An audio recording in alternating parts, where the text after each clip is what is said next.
Mendhar sub division के दूरदराज इलाके सलवा में गवर्नमेंट हायर सेकेंडरी स्कूल की इमारत का काम अधूरा छोड़ दिया गया, जिसके नतीजे में यहां जेर तालीम बच्चों को मुश्किलात का सामना करना पड़ रहा है। स्कूल प्रिंसिपल ने बताया कि स्कूल की नई इमारत का काम 2019 में शुरू हुआ था और ठेकेदार ने तब से अपना मुंह नहीं दिखाया।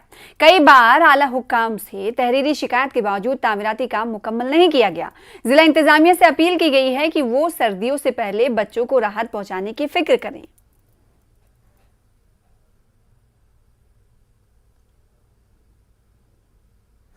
हमारी जो बिल्डिंग है पिछले 2 साल से कंप्लीट नहीं हुई है, क्योंकि यहाँ पे जो कॉन्ट्रैक्टर है वो पिछले 2 साल से यहाँ पे काम नहीं कर रहा है। ये जो बिल्डिंग है हमारी इनकम्प्लीट है, इसमें पिछले 2 साल से हमें बैठने के लिए बहुत कम जगह है। क्लासेस तो हमारी होती हैं लगातार, लेकिन बैठने के लिए यहाँ पे 635 बच्चा है। यहाँ पर कमरे जो हैं बहुत कम हैं।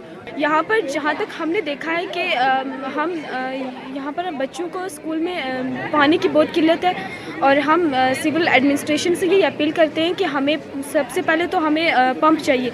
अगर पानी आता है तो पाइपें टूट जाती हैं, तो उसके बाद हमारी जो बिल्डिंग है वो भी अनकम्प्लीट है और रास्ते में जब हम घर से आते हैं तो हमें आते वक्त बहुत दिक्कत होती है।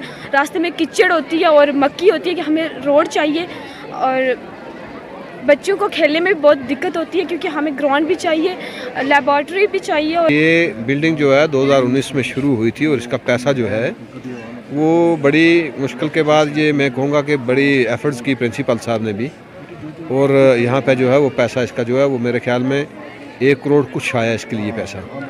अब जो कॉन्ट्रैक्टर था उसने काम किया, काम करके उसने कुछ पेमेंट ले गए, उसके बाद वो आज तक दोबारा वापस यहाँ नहीं आया।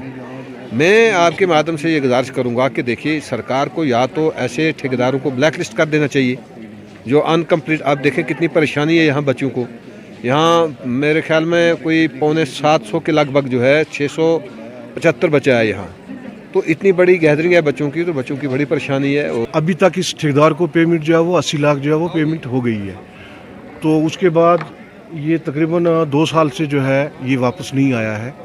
तो मैंने बार बार रिमाइंडर दिया है, डी साहब को भी दिया है और एसडीएम मेंढर को भी, उनको भी लिख के भेजा है कि सर आप इसका कुछ करें, क्योंकि हमारे पास बच्चों के बैठने के लिए यहाँ सिर्फ आप देख सकते हैं कि सिर्फ 5 कमरे हैं, तो हमें 635 बच्चा जो है टोटल वो इसमें एडमिशन जिनकी हुई है। तो इसलिए हमने क्या किया कि आर्जी तौर पर इस बिल्डिंग को हम इस्तेमाल कर रहे हैं।